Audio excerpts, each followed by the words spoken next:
Dr. Selah Ward had spent over 2 decades serving her country, first as a cryptologic linguist in the Air Force, later as a national security advisor whose strategies quietly thwarted threats most Americans would never know existed. She had lived through war zones and sleepless nights in secure bunkers, decoded enemy transmissions, negotiated intelligence sharing protocols, and trained a new generation of analysts to see beyond borders and bias. When she stood in the East Room of the White House just one day prior, receiving the Presidential Medal of Freedom, it felt like a culmination, a moment of long overdue but recognition for sacrifices she had made in silence. The president had looked her in the eye, thanked her not just for her service, but for her integrity, and fastened the medal around her neck and with a solemnity that moved even Selah's steel-clad composure. But less than 24 hours later, at the departure gate of a commercial airline, none of that mattered. The honor in her briefcase, the decades of devotion, the sleepless nights she'd spent decoding threats so others could sleep in peace, none of it shielded her from the kind of small-minded scrutiny that Black women know all too well. Dressed in a crisp navy blazer and tailored slacks, she exuded a calm, commanding presence that drew glances, but not warmth. Her sleek silver briefcase, polished and professional, was met not with admiration but suspicion. The gate agent's smile didn't reach her eyes when she went, "Are you in the right line, ma'am?" And though Selah handed over her first-class ticket without flinching, the pause before the agent returned, it spoke volumes. That pause, pregnant with dewat. That hesitation, thick with the assumption that her presence must be explained. Inside the aircraft, the scrutiny deepened. A flight attendant, Sarah, with a syrupy smile that couldn't quite conceal her unease, hovered near Selah as she stored her briefcase. "Is it heavy? Need help? Is there anything valuable inside?" The questions came dressed in civility, but carried an edge that Selah, a woman trained to interpret coded messages, could hear as clearly as gunfire. She said little, just smiled, locked the overhead bin, and took her seat with the same dignity she had worn in the White House the day before. But the whispers began, the sideways glances, the muffled exchange between attendants. Sarah again muttering to a colleague about the unusual woman in 2A with that silver case. Suspicion born of nothing but the way Selah carried herself, the way she sat upright, the way she didn't offer small talk, the way her presence disrupted their quiet assumptions. By the time the plane lifted off the tarmac, Selah knew something was coming. She had seen the way eyes narrowed when people couldn't place her, when her silence made them uncomfortable. She had watched uniformed men and women scan her dark skin and natural hair for danger before scanning her credentials. And so, when the landing gear thudded beneath them and an announcement called for all passengers to remain seated for a minor security matter, Selah's jaw tightened, but her hands remained still in her lap. She felt the weight of the moment before she saw the officers. Boots on the jet bridge, vests, the electric hush of curiosity rippling through the cabin, the flash of police lights staining the windows red and blue, and then the words, "Passenger in seat 2A, please step off the aircraft." There was no accusation in their tone, just assumption. She stood slowly, her body radiating calm, and lifted the very briefcase that had held her medal since the ceremony. The same case that had drawn suspicion, even fear. She walked the aisle as passengers whispered and watched, some confused, others quietly complicit. And when she was led into a private room, surrounded by uniformed men and sterile walls, asked to unlock her belongings as if she were a threat, she didn't raise her voice. She simply opened the case. Inside, the light caught on polished metal, a circular medal nestled in velvet, its ribbon still folded from the ceremony. The inscription, bold and unmistakable, "For exceptional meritorious contributions to the security or national interests of the United States." Silence fell. The lead officer blinked, struggling for words. Another stammered, "Is this real?" And Selah, standing tall despite the ache rising in her chest, said, "Yes, I received it yesterday, from the President of the United States." The room shifted in an instant, from control to contrition, from doubt to dismay, but the damage had been done. Selah's dignity remained intact, but it had been tested in front of strangers who would never forget the sight of a Black woman in first class being escorted off a plane because she dared to carry herself with quiet power. The irony burned in her bones, honored by her country one day, presumed a threat by its citizens the next. That's what it meant sometimes to live in a world that celebrated your achievements only when they were framed in headlines, never when you were simply trying to go home. Selah didn't explode, didn't demand retribution in that moment. She let the silence do its work. She closed the briefcase, gathered herself, and walked out without flinching. But inside, something shifted. A line had been crossed, not just for her, but for every Black woman who had ever had to prove she belonged in spaces she had every right to occupy. Her story, wrapped around that medal, was no longer hers alone. It had become a mirror held up to a nation still learning who it honors and who it fears. It began with a glance, quick, fleeting, but sharpened by something far older than this moment. Sarah, the flight attendant, saw Selah place the silver briefcase in the overhead bin, and something inside her tightened. It wasn't the case itself, though its sleek design and deliberate heft seemed out of place in her mind, but rather the woman carrying it. Daughter Selah Ward didn't smile politely or initiate small talk the way Sarah expected first-class passengers to do. She was too quiet, too still, too composed. It unnerved her, and so the seed was planted. Sarah watched Selah with a gaze that clung like static, noting every movement, every silence, interpreting calm as calculation, solitude as secrecy. She whispered to her colleague just once at first, "She's got this look about her. In that case, I don't know, it's just weird." Her colleague Matthew chuckled and brushed her off, telling her she was imagining things. But the doubt had already grown roots. In Sarah's mind, suspicion had become a story, and Selah was now a character who didn't belong. Every movement Selah made fed Sarah's unease. The way she declined help with her bag, the way she opened her notebook and wrote with focus instead of engaging in idle chit-chat. It was the kind of normal behavior that meant nothing to most, but through the warped lens of unconscious bias, it became sinister. Sarah's discomfort grew into conviction. The silver case, an object that once held honor and recognition, transformed in her imagination into a symbol of threat. Every time Selah reached for her water, every time she adjusted her seatbelt or leaned into the glow of the reading light, Sarah's mind twisted the gesture into something darker. Selah wasn't doing anything, but Sarah's fear wasn't rooted in facts. It was rooted in perception, in the silent myth society still breathes. That calm can be cold, that power without explanation must be watched, and that Black excellence, unspoken and unbothered, is unsettling unless it's performing gratitude. Midway through the flight, as the plane cut through the clouds with its cabin lights dimmed and its passengers lulled into comfort, Sarah made a decision that would alter everything. She approached the cockpit, her voice low, almost embarrassed at first, but firm. "The woman in 2A, she said, "she's acting strange. The case, I don't feel right about it." The co-pilot frowned. "Strange how?" She struggled to articulate what she didn't want to say plainly. Strange like calm, strange like powerful, strange like Black. She won't let anyone near the case, and she's been watching people. The co-pilot hesitated but gave the kind of non-committal nod that felt like permission. "If you think there's a problem, keep an eye on her. File something when we land." It wasn't enough for Sarah. She needed resolution. She needed someone else to validate her fear. So she went further.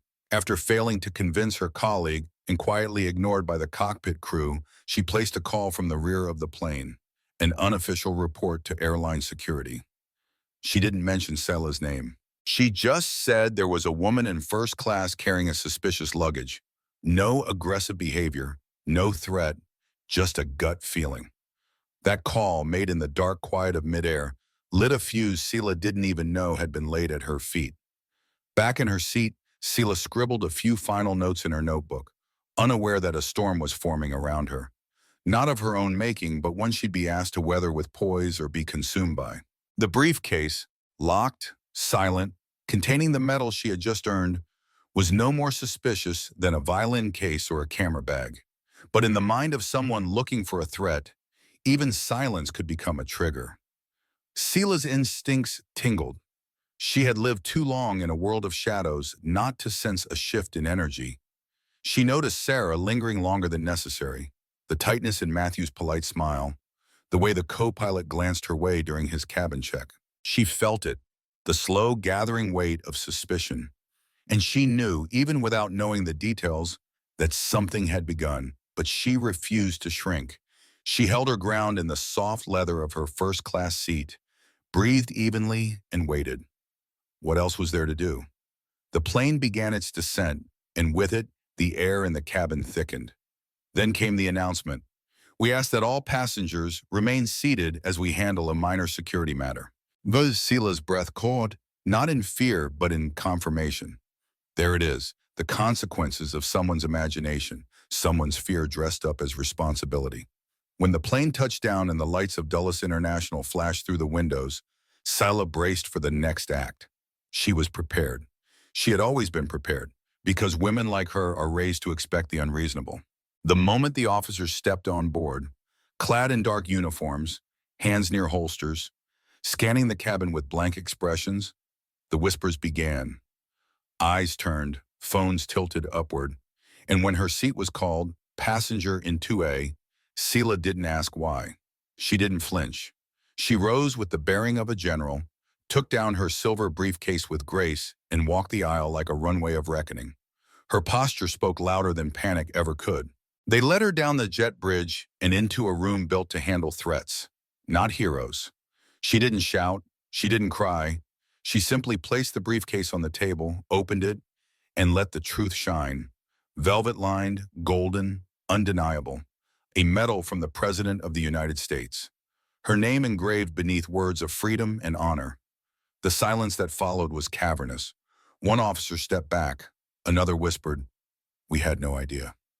And that was the point, wasn't it? They had no idea who she was, but still felt certain she was something to be feared, not because of what she did, but because of what someone else projected, what Sarah imagined, what society had fed her, what they all had failed to question. What began as bias had escalated into violation, and now that the damage was done, all they had left was silence. But Selah, she had more. She had purpose. She had clarity. And above all, she had the unwavering knowledge that this story wasn't just hers. It belonged to 1,000 others just like her. This moment wasn't an end. It was a call to attention. Because the next part of her journey wasn't just about clearing her name. It was about changing the system that made this moment inevitable. And reader, listener, witness, if you've followed her this far, then you already know. The story doesn't end here. It's just beginning. When the wheels touched down at Dulles International Airport, Dr. Selah Ward felt the familiar rush of being home until it was swallowed by the tightening coil in her chest. The captain's voice crackled over the intercom, low and carefully worded, asking all passengers to remain seated due to a minor security concern. Selah knew in her bones that this concern had everything to do with her. The briefcase above her head, sleek, silver, locked, held not secrets, not weapons, but the Presidential Medal of Freedom awarded just the day before. It was nestled in navy velvet, accompanied by a signed letter from the president himself. But none of that mattered. Not here. Not now. The cabin buzzed with murmurs as passengers glanced around, trying to decipher who or what was at the center of this disruption. Selah remained still, her palms open on her thighs, her breathing steady. Years in intelligence had taught her how to sit in danger without letting it shape her face. Yet nothing in her training could soften the next moment. When the plane door opened and a line of uniformed officers stepped inside, heavy boots sounding against the floor, eyes sweeping until they landed on her. "Danger in 2A, please gather your belongings and come with us." There was no explanation, no context, just that sterile directive. And suddenly, the eyes of every passenger shifted like a tide toward her, some with curiosity, others with suspicion, a few, tragically, with confirmation, as if whatever had happened only proved what they already believed, that she didn't belong. She stood, gracefully, slowly, her movements deliberate, almost reverent. She reached for the case and lifted it with practiced ease, ignoring the quick flick of a camera phone a few rows back. As she walked the narrow aisle, the cabin fell into that strange hush reserved for awkward public spectacles. She caught the eyes of a child peering between seats, a boy no older than 10, staring at her as if trying to understand why this woman, so calm, so composed, was being taken away. A woman behind him reached forward instinctively, as if to shield his view, but not before he saw the briefcase in her hand and the steel in her spine. Selah exited the plane, flanked by officers but not restrained. They led her through the jet bridge and into a small security room, sterile and echoing with fluorescent light. There was no welcome home, only the cold distance of authority doing what it assumed was its job. Place the briefcase on the table, one officer instructed. Unlock it, please. There was no warrant, no accusation, just presumption. Selah complied without a word. She had learned long ago the cost of defiance, even when you're right, especially when you're right. She entered the code, flipped the latches, and slowly opened the lid. A hush fell over the room. Inside, the metal gleamed beneath the lights, its gold sunburst glinting beside the presidential seal. A hush, and then a soft murmur. "Oh my God." Another officer leaned in, reading the citation aloud under his breath, as if to convince himself of its truth, presented to Dr. Selah Ward for exceptional service to national security in the defense of democracy. The lead officer, stern, clipped, stepped back, his expression crumbling from authority into shame. "Ma'am, we weren't aware." "No," Selah said, voice quiet but firm. "You weren't." She paused, letting her gaze sweep across the room. "You assumed, and in doing so you turned a symbol of honor into an object of fear. You turned a hero into a suspect." The room was silent. But what no one knew, what made this moment pierce deeper than any other, was that Selah's mother had passed away that very morning. She hadn't told anyone, not the flight crew, not the officers, not even her colleagues who had cheered for her at the White House the day before. It had happened suddenly, quietly, while Selah was in transit. A heart attack, alone in her home in Atlanta. The call came just before boarding, one missed ring, one voicemail. She had listened at the corner of the terminal, her hand over her mouth, her body barely holding itself upright as the news unfurled like a bomb inside her chest. But she had boarded the plane anyway, because that's what Selah did. She endured, she compartmentalized. She carried grief the way she carried everything else, with grace. The briefcase she held, the one they feared so much, held not just her medal, but the last letter her mother had written her, still sealed. A letter she couldn't yet bring herself to open. Her mother had raised her to believe in strength, in service, in standing tall when the world tried to knock you down. She had said, "When they question your worth, let your silence speak louder than their doubt." And now here Selah stood, bearing not only the burden of injustice, but the raw, hidden ache of loss. The officers apologized, but their words were air, empty, fleeting. Sarah, the flight attendant who had lit the fuse, was summoned into the room. Her eyes went wide at the sight of the metal, at the weight of what she had done. I didn't know," she stammered. "I thought the case, I was just trying to be careful." Selah looked at her, unmoved. "You weren't being careful," she said, voice low and steady. "You were being afraid, and fear, when left unchecked, becomes dangerous." She closed the briefcase and lifted it again. Heavier now, not just with the metal, but with everything it represented. The door opened. She walked through it, back into the terminal, back into a world that had applauded her service one day and suspected her the next.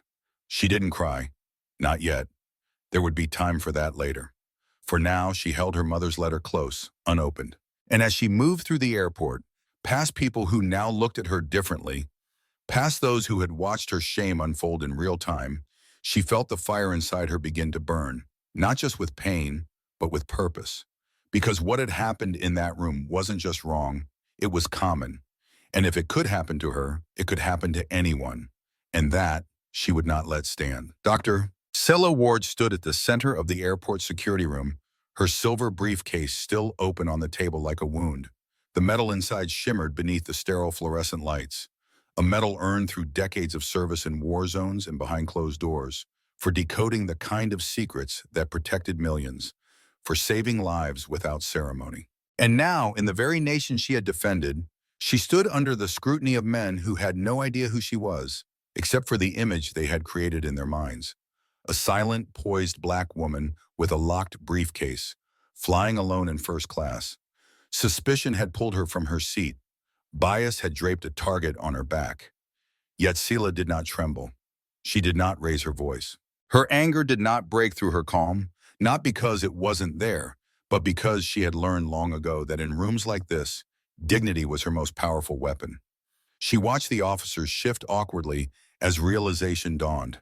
They had mistaken a national hero for a threat, and they were only just beginning to understand how badly they had failed. But Selah didn't erupt. She didn't give them what they may have secretly braced for: outrage, insult, indignation bursting into flames. Instead, she stood straight-backed, her expression impassive, her voice measured when she finally spoke. "This medal," she said softly, gesturing to the case, "was awarded to me yesterday for my contributions to national security. But today I am treated as a security risk because someone found my silence unsettling and my presence suspicious." One of the officers, a younger man who hadn't spoken yet, looked at her with something close to shame. But shame was not accountability. And Selah knew better than to mistake one for the other. She closed the case slowly, deliberately, the click of the latches loud in the still room. Her hands did not shake, her voice did not quiver. She had seen things far more dangerous than ignorance in uniform. But still, this cut differently. Not because it was new, but because it was expected. She had walked into this flight prepared, on some level, for something like this. Because that's what Black women in power do. We carry honor and armor in the same breath. And what stung most wasn't the public spectacle of being escorted off a plane or the half-hearted apologies echoing now from the officers around her. It was the sheer predictability of it, how ordinary this extraordinary violation had become. She thought of her mother again, gone just hours before, how she'd always warned her that no amount of achievement would ever make her immune to the fear in other people's eyes. "You'll have to be twice as calm to survive it," her mother once said, brushing Selah's hair with careful fingers, "and twice as composed to turn it into power."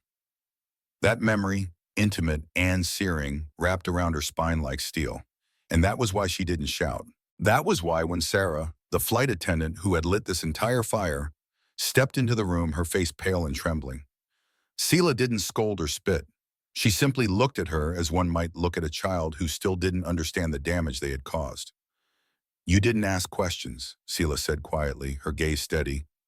"You didn't verify, you just reacted to my silence, to my skin, to a case you didn't understand." Sarah swallowed hard, looking down, her mouth forming the shape of apology, but Selah held up a hand. "You need to listen, not speak. You thought you were being cautious, but what you were being was dangerous." Every word was a blade, and Selah wielded them like a master, not to wound, but to wake. Around her, the room held its breath. There was nothing hysterical about her composure, no performative nobility. It was earned, grown, hardened. The kind that comes only after years of bearing more weight than anyone around you notices. Her grief pulsed beneath the surface, her mother, gone, her honor, tarnished. But she didn't let it erupt. She held it in her body like a mountain holds heat after sundown, letting it burn her quietly from within. Because that was the legacy she carried now. Not just the medal, not just her title, but the sacred generational discipline of not breaking. She turned to the lead officer, who still hadn't found the courage to meet her eyes. "I don't want your apology," she said evenly. "I want your report. I want names. I want accountability." Her words were slow, clear, and surgical. Because the next time this happens, and there will be a next time, it might not be someone as trained as I am. It might be a young girl with no one to call, a boy with nothing but a backpack and a dream. And you'll ruin them. You'll leave something in them that doesn't heal easy, something that doesn't show up in your records. The officer nodded, almost imperceptibly. Whether out of guilt or fear, she didn't care. What mattered was the record. What mattered was the change. Her strength, quiet and unyielding, was not the kind the world often celebrated. It wasn't loud, it wasn't firebrand, but it was precise. It was legacy. And as she lifted her briefcase again, its weight doubled with memory and message, Selah didn't look back. She walked into the terminal with her shoulders square, her pace slow and unbothered, as if the world hadn't just tried to unmake her, as if she hadn't just taken the blows of ignorance and reshaped them into resolve.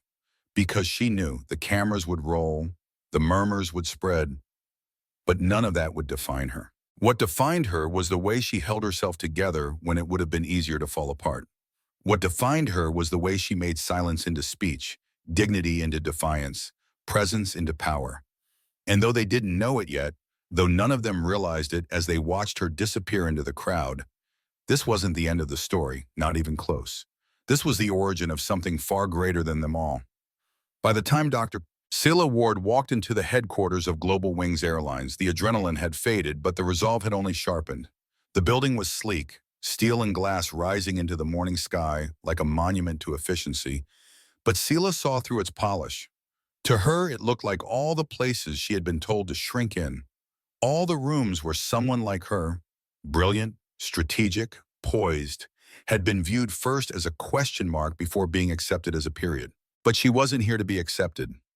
Not anymore. She was here to hold someone accountable. She had spent the night writing a report so precise it might as well have been a classified briefing. Bullet-pointed failures, detailed breakdowns of each moment of bias, and an itemized set of policy recommendations that left no room for excuse. She hadn't written it in anger. Anger could be dismissed. She had written it with clarity, with the same discipline she had used to build strategies that protected lives. And now she carried it in her spag like a blade. As she stepped into the building's marble-lined lobby, the receptionist greeted her with the kind of clipped politeness that shifts once the name registers. "I'm here to meet with Mr. Harrison," Selah said, her voice smooth but cool. The woman's eyes widened. She stood a little straighter. "Of course, Mr. Ward. Please have a seat." Within minutes, Selah was escorted upstairs and shown into a glass-walled conference room overlooking the city. It was all clean lines and curated sunlight, but the tension in the air was thick. Across the table sat David Harrison, the airline's chief operating officer, a man whose face, carefully trained for PR damage control, held the tight smile of someone desperate to smooth things over. "Dr. Ward," he said, rising to shake her hand, "thank you for coming. Let me begin by saying how deeply sorry we are for what happened to you. This incident does not reflect our company's values." Selah met his handshake but didn't smile. "But it does reflect your company's practices," she said, "or we wouldn't be sitting here." Harrison blinked, caught off guard. He gestured for her to sit, but Selah remained standing for a moment longer, setting the report down on the table with a quiet finality. "This is a detailed account of the incident.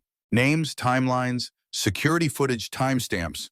It includes the failures of your crew, your chain of command, and your crisis response protocol." Then, finally, she sat. "It also includes recommendations, not suggestions, not hopeful ideas. These are necessities." Harrison opened the report and flipped through it. As he did, his practiced calm began to crack. Selah watched him, watched the slow shift in his body language as he realized this wasn't going to be a PR bandage. This was surgery. "We're already placing the flight attendant on leave," he offered. "And the officers who escalated things, well, that was out of our hands. But we're working with airport security to—" "No," Selah interrupted, her voice sharp but not loud, just enough to stop him cold. "This isn't about one flight attendant, or one call, or one misunderstanding." She leaned forward, her gaze like glass. "This is about a culture, a system that allowed suspicion to override protocol, that enabled a woman with no evidence to weaponize her fear, and a team to accept it without question." Her words sliced through the room, not with rage, but with conviction. Harrison opened his mouth, then closed it. Selah let the silence stretch. She had learned a long time ago that silence, when held properly, made people uncomfortable enough to listen. "Let me be clear," she continued. "I don't want platitudes. I don't want a private apology or a carefully worded statement about inclusion. I want change. Tangible change. Mandatory recurring bias training for all employees, especially flight crews and gate staff. A protocol that requires factual evidence before any passenger can be reported as a security threat. An oversight committee that includes external civil rights advisors, and a public commitment to the dignity of your passengers, regardless of their race, attire, or demeanor." She let the words land like iron. Then she added, softly but with steel behind it, "And if those things are not implemented, I will go public. I will not just share what happened. I will expose the culture that allowed it." She didn't say it as a threat. She said it as a fact, like a weather report for a storm already forming. Harrison sat back in his chair, visibly sweating now. His professional facade had fractured, and what lay beneath was uncertainty, not about her truth, but about how much damage it could do if left unchecked. Dr. Ward, he said slowly, I believe we can work together on this. Selah raised an eyebrow. You'll be working. I'll be watching. Then she rose, collecting her bag and report copy. Change is no longer optional. It's overdue. As she walked out of the building, something inside her settled. Not peace, not yet, but purpose. And outside the glass doors, standing near the curb, was a young black woman in a flight crew uniform. She approached Selah cautiously, her expression a fragile mixture of admiration and uncertainty. "Dr. Ward?" she asked.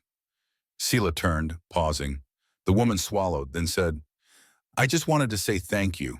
What happened to you, it shouldn't have. But most people don't fight back like this. Most people don't get to. People like me, we notice. Selah's face softened. She reached out and gently touched the woman's shoulder. You don't need permission to speak up, she said. You just need to know you're not alone. The woman nodded, eyes brimming, and Selah turned to go, her steps calm, her back unbowed. Inside her briefcase, the metal remained where it had always been. But today, it wasn't the symbol that mattered most.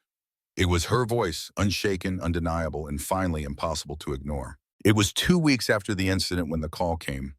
On a gray, rain-streaked Tuesday that smelled like old paper and wet asphalt, Dr. Selah Ward was sitting in her home office surrounded by quiet.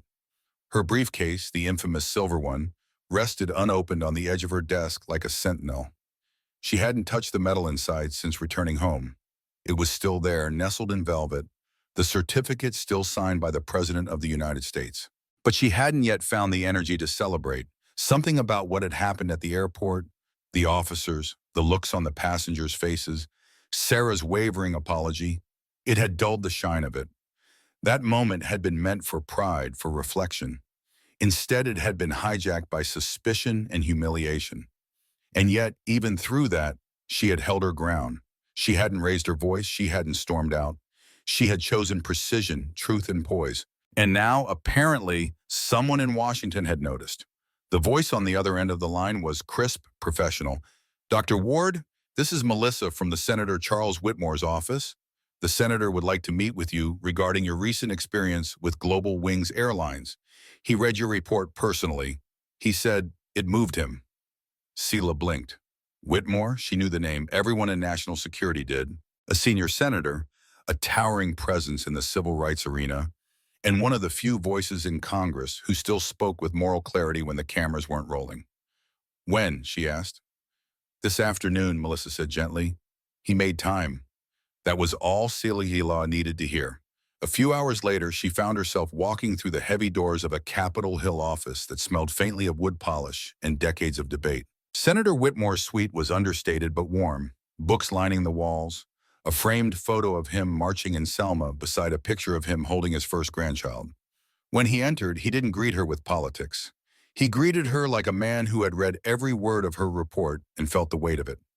Dr. Ward, he said, extending a weathered but firm hand. You don't know how long I've waited to meet a woman like you. Selah shook his hand, her posture still steel, though something in her chest stirred at his sincerity. Thank you, Senator. I wasn't sure what to expect. You didn't come looking for attention, he said. That's clear. But you created something far more powerful than a headline. You created a mirror, and this country needs to look into it. They sat, and Whitmore leaned forward, folding his hands on the table between them. I want to be honest with you, he said. I've seen cases like yours, too many. Quiet injustices passed off as misunderstandings, suspicion wrapped in protocol, and for too long we've let the airline industry hide behind vague language and hollow training. But your report? He tapped the folder beside him. It's a blueprint for change. I want to turn it into law. Selah's eyes narrowed slightly. What kind of law? It's called the Passenger Dignity Act, he said, sliding a draft across the table.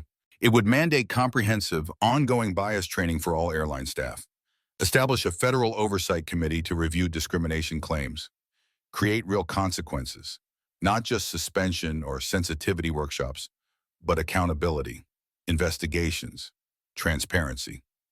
Selah picked up the folder, skimming it. It wasn't performative. It had teeth.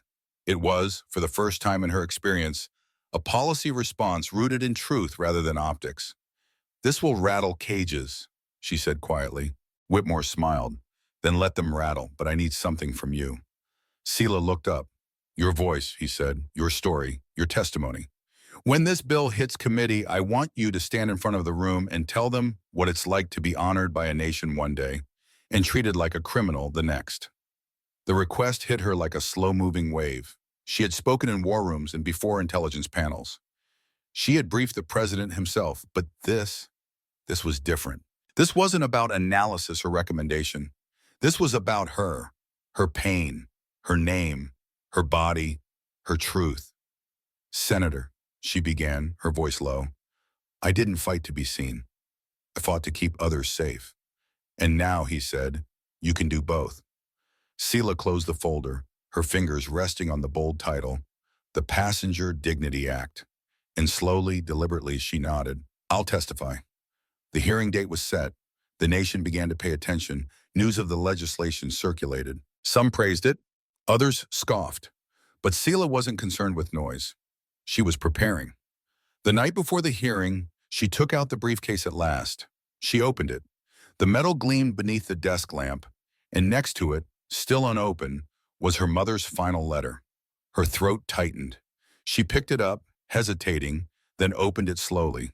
Her mother's handwriting, familiar and steady, spilled across the page. "Selah, I don't know when you'll read this, but I want you to know I see you. I see your strength, your stillness, the way you walk into rooms that weren't built for you and command them without raising your voice.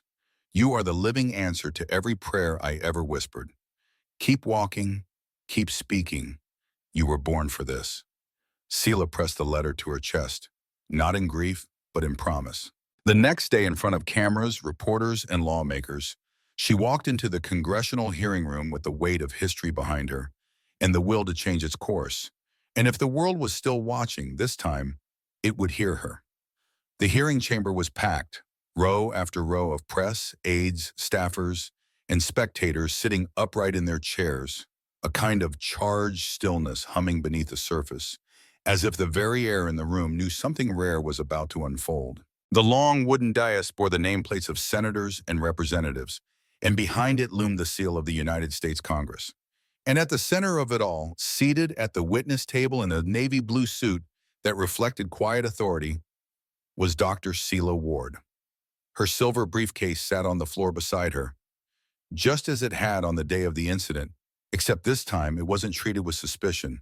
It was a symbol, a monument to what had happened and to how far it had traveled since. Cameras clicked, quietly, notebooks open, microphones leaned in. Then came the call. "Dr. Ward, you may begin." She took a breath, not shallow or shaking, but deep and anchoring, the kind of breath that rooted her in everything she had ever survived. And then she began, her voice soft but clear, a sound that seemed to reach everyone in the room like light slipping under a door. "Good morning," she said. "My name is Dr. Selah Ward. I am here today, not as a former intelligence officer or recipient of the Presidential Medal of Freedom, but as a citizen of this country who, despite years of service and sacrifice, was treated as a threat because of how I looked, how I carried myself, and the case I dared to hold in my hand." There was no need for theatrics. She didn't gesture wildly or let her voice tremble with performative outrage. But her words landed like thunder wrapped in silk. She spoke slowly, carefully, not just with intellect, but with gravity, with heartbreak, and with fire. She walked the room through the events of that day, the glances, the whispers, the false assumptions turned action. She told them about being asked to leave the aircraft in front of strangers, about being searched without cause, about how no one asked for context before drawing conclusions. And when she described opening the case to reveal the nation's highest civilian honor while being treated like a criminal, a silence fell so thick it felt like a second atmosphere. She paused, then leaned slightly forward. "Do you know what it feels like?" she said. her voice tightening just slightly. To have your life's work, your entire identity, reduced to someone else's fear? Eyes dropped across the panel. Some lawmakers looked down, shamed. Others stared directly at her, transfixed. Selah didn't stop. She didn't let them look away. I wasn't yelling. I wasn't disruptive. I didn't defy instructions. I didn't raise a single alarm. But somehow the combination of my skin, my silence, and my seat in first class was enough to justify a public detainment. That tells me everything I need to know, not just about that flight crew, but about the system they were trained in, about the framework that allows this to happen again and again and again. She exhaled, the weight of truth thick in the pause, and then she went deeper. She told them what they hadn't read in the headlines, about her mother, about the voicemail she'd received just minutes before boarding that flight. Her voice dropped. She passed away that morning, unexpectedly, alone. There was a gasp from somewhere in the gallery. Selah pressed on. I boarded that plane not just carrying a medal, but carrying fresh grief. Grief I hadn't had time to process. Pain I hadn't shared with anyone. And instead of being treated with care, or even neutrality, I was treated like a ticking clock. I wasn't seen as a daughter. I wasn't seen as a person. I was seen as a problem. The room was still. Even the reporters had stopped typing. And yet, she said, I didn't scream. I didn't resist. I stood up. I complied. I held my head high and walked through that aisle with every ounce of dignity I had left, because I knew the moment would follow me for the rest of my life. Her eyes met the eyes of a senator seated just right of center, an older man who had built a career on law and order. His brow furrowed, his expression hard to read. Selah didn't blink. We are told that if we just follow the rules, we'll be safe. That if we work hard enough, stay calm enough, succeed enough, we'll earn the benefit of the doubt. But I followed every rule, and I still ended up on the wrong side of suspicion. Her words softened then, the sharp edge fading into something deeper. This isn't about one airline. This isn't about one flight. It's about a culture that rewards fear when it wears a badge or a uniform, and punishes calm when it wears black skin. It's about an industry where bias isn't just personal, it's procedural. And if you don't intervene now, how many more quiet injustices will unfold at 30,000 feet? The final page of her prepared statement lay untouched. Selah didn't need it. Her voice had become the document. Her presence was the testimony. And then, almost as an afterthought, but no less powerful, she bent down and retrieved the silver briefcase. She opened it, carefully, slowly, reverently. And there, once again, was the Presidential Medal of Freedom. She turned it toward the room without saying a word. It glowed under the overhead lights, a tangible contradiction. The highest honor from a country that had, just hours later, doubted her worth. The moment hung in the air like incense. Finally, she spoke one last sentence. This medal didn't protect me, but maybe this legislation will protect someone else. And with that, she closed the case, closed the silence, and left the room breathless. The applause didn't come until she had already stepped away from the table, her footsteps soft but seismic. And in that chamber, in that moment, history didn't just listen. It changed. Dr. Selah Ward never intended to become a symbol. She hadn't asked to lead a movement or step into the public eye. All she had wanted was to return home quietly, to grieve her mother and honor her service in peace. But life has a way of taking the moments we most wish to keep private and turning them into mirrors that reflect something much larger. After her testimony before Congress, her name began to circulate far beyond government buildings. The story spread, first through news outlets, then through social media, then by word of mouth, one person whispering to another, "Did you hear what happened to her? Did you see what she said?" And without her even realizing it, Selah's quiet strength had become a spark. The first sign came a week after the hearing, in the form of a letter delivered to her home. Handwritten, no return address. She opened it cautiously, expecting perhaps criticism or empty praise. But instead, she found 6 pages of trembling script from a 17-year-old girl in Detroit. "Dr. Ward," it began, "my name is Liana. I've never flown before because my mom always says it's not safe for people like us. But after watching you testify, she looked at me and said, maybe it's changing.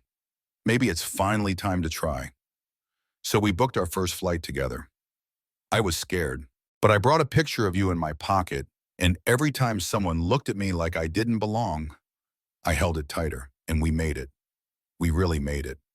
Selah sat with the letter in her hands for a long time, tears forming in her eyes, not because she was proud, but because she was moved, because someone she'd never met had found courage in her composure. That week, dozens more messages followed. A father whose autistic black son had been flagged by TSA 6 times in 1 year. A Sikh man who'd been questioned on every flight since 2002. A Latina flight attendant who had been forced to look the other way while her colleagues racially profiled passengers, until she saw Selah speak and decided to file a report of her own. It was no longer just about one woman on one flight. It had become a chorus of quiet voices finally beginning to rise. But the most jarring moment came late one evening in the unlikeliest of places, Atlanta's Hartsfield-Jackson International Airport. Selah was catching a late connection, dressed down in jeans and a sweatshirt, hoping to go unnoticed. She had just grabbed a tea from the terminal cafe when a security officer approached her. Her posture instinctively stiffened. The trauma still lived in her body. "Dr. Ward," the officer asked gently. Selah nodded warily.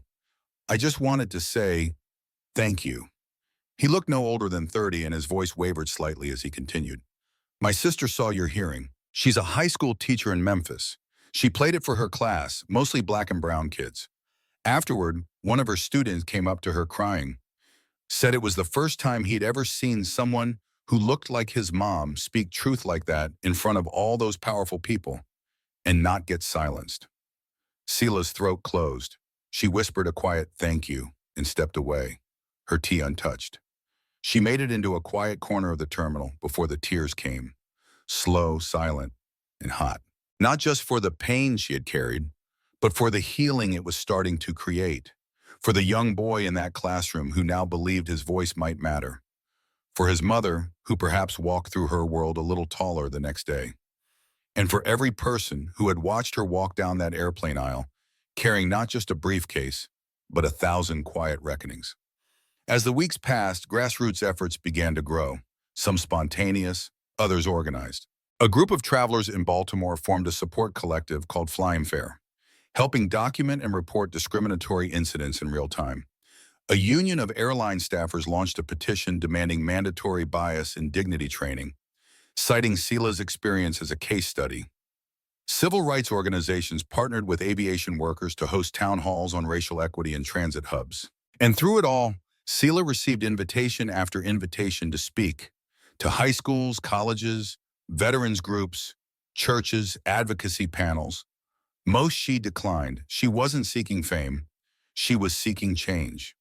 But when she did accept, she made sure to say something she wished that someone had told her as a girl. You don't have to shout to be powerful. Sometimes the most dangerous thing you can do is stand still and refuse to shrink. At one event, a student summit in Oakland, a young man approached her afterward, barely 20, his voice shaking. "I was on the fence about going into politics.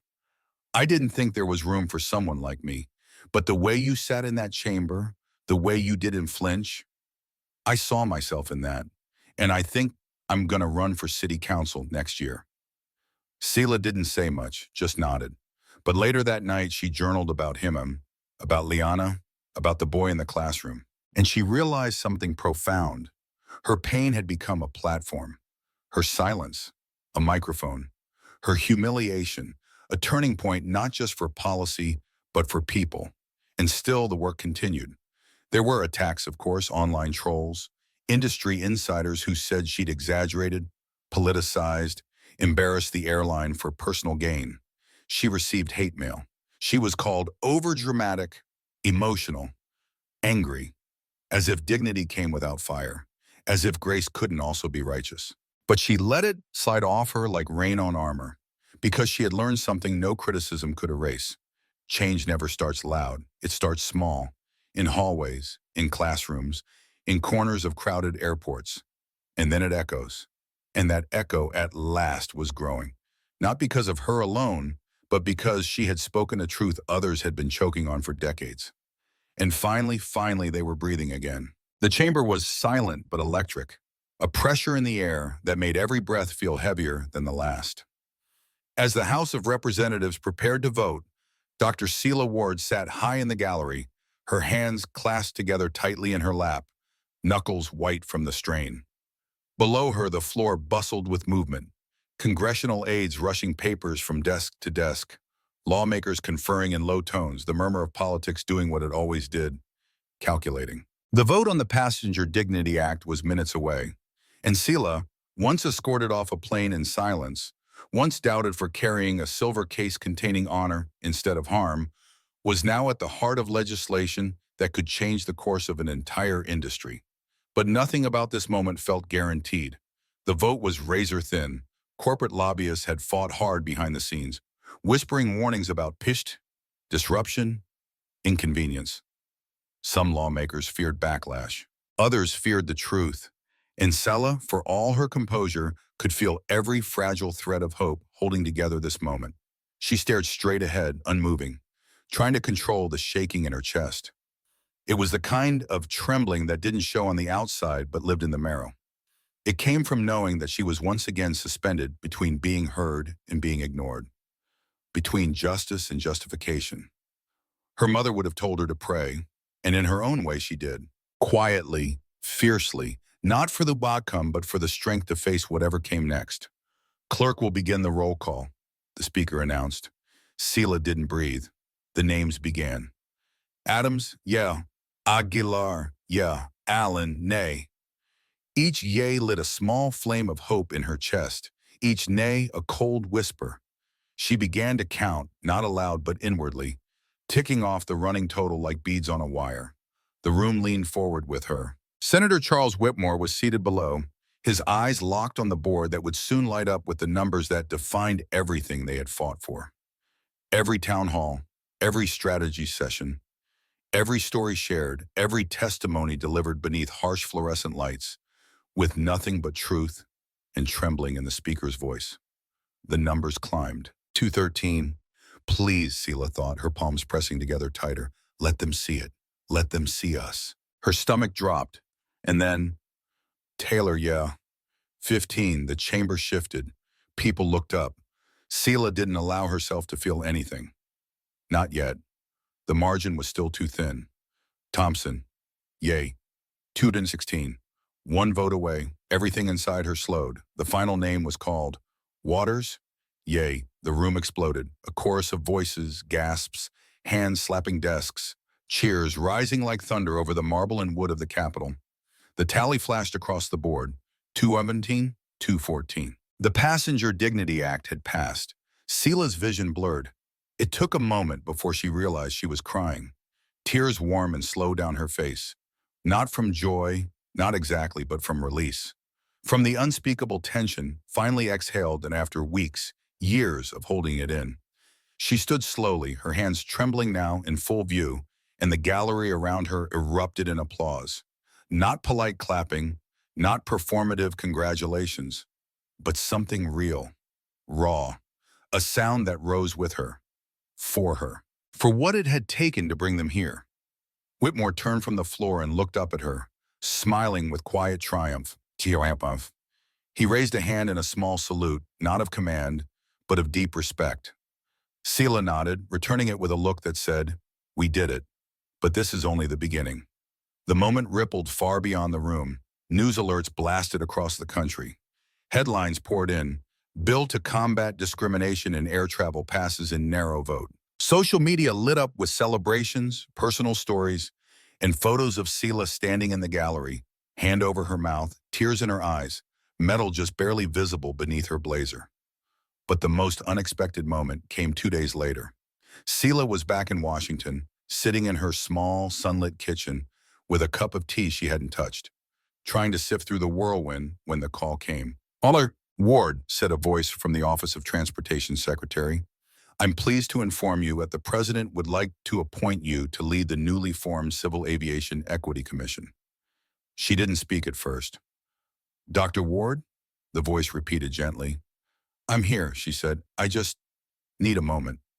The commission, the very body tasked with ensuring that the law she had helped build would actually be enforced. That her story, their stories, wouldn't just become a chapter in a report but a blueprint for transformation. Later that evening, standing alone in her study, Selah opened her briefcase once more. The medal was still there, but next to it she placed something new, the signed confirmation of her appointment to the commission. Two documents, two truths, one for what she had earned, the other for what she would now protect. She began her work the next week. She toured airline headquarters across the country, meeting with executives, union leaders, flight crews, passengers who had experienced things that never made the news. She listened more than she spoke, but when she did speak, it was with quiet clarity that carried the weight of someone who had lived it. She conducted surprise audits, restructured training programs, and implemented anonymous reporting protocols to protect employees and passengers alike. Some resented her presence. Others welcomed it. All respected her. And then, one afternoon in Chicago, she stepped off an inspection flight and heard a voice call her name across the terminal. She turned and saw her. Sarah, the flight attendant, the one who had made the call, the one who, with a few words whispered in fear, had set the entire story in motion. Sarah stood with her hands at her sides, eyes glassy. I wasn't sure if I should come, she said, but I wanted to. I needed to. I've watched every hearing, every speech. I read the bill. I know what I did, Ward, and I can't undo it, but I've changed because of it, and I've tried to change others too. I just wanted you to know that. Selah looked at her for a long moment. Then she stepped closer and spoke, softly but deliberately. Then don't waste the lesson, she said. Make it count. Make it last. Sarah nodded, eyes welling with tears, and Selah walked away, not with bitterness, but with something stronger. Peace. Because the system had shifted. The vote had been cast. The law had been written. And for the first time, so many voices once silenced at 30,000 feet were finally being heard. Months turned to years, and the world began to shift in small, undeniable ways.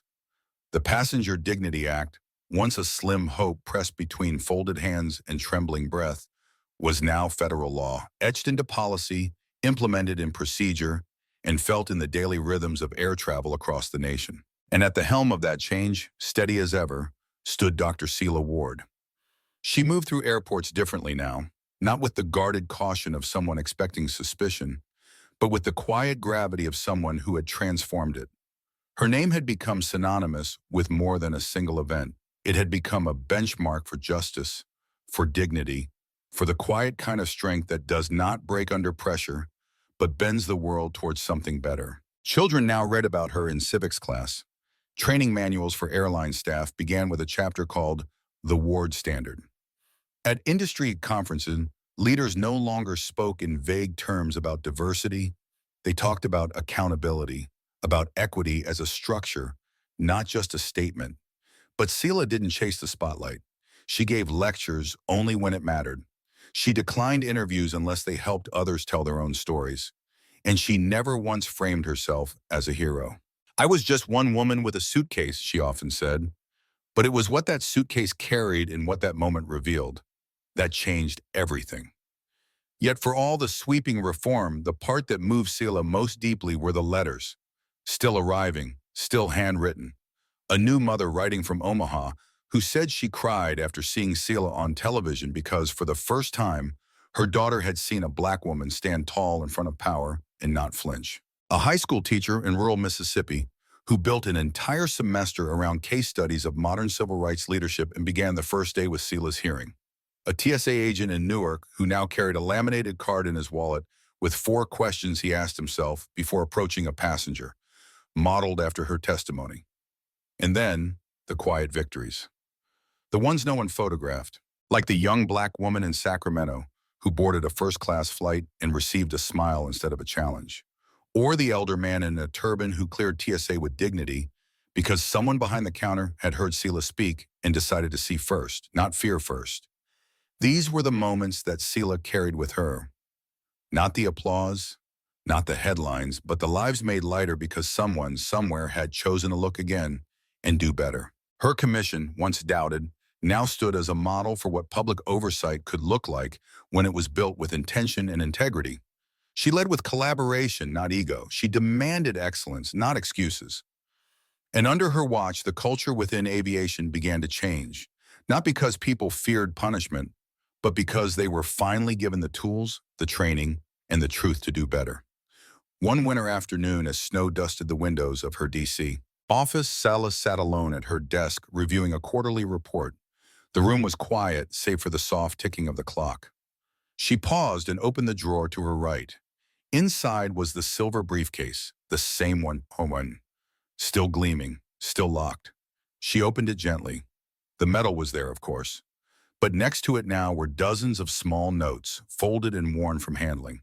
Notes from people she'd met, people she'd mentored, people who had never shaken her hand but said, "You changed the way I see myself." As she held one, written in crayon from a fourth-grade class in Cleveland, she smiled through the tears forming in her eyes. "Dear Dr. Ward," it read, "thank you for being brave so we can be safe.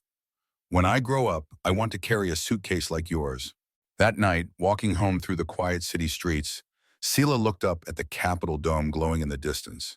She remembered the vote, the trembling, the silence before the roar, and she thought of her mother. "I hope you're watching," she whispered into the cold air, her breath forming clouds that drifted up into the dark. "I hope you know your daughter made the world just a little fairer." Because the legacy wasn't the law, it was the shift in culture, in consciousness, in courage. A shift sparked by a woman who refused to raise her voice just to be heard, but who made the world listen anyway.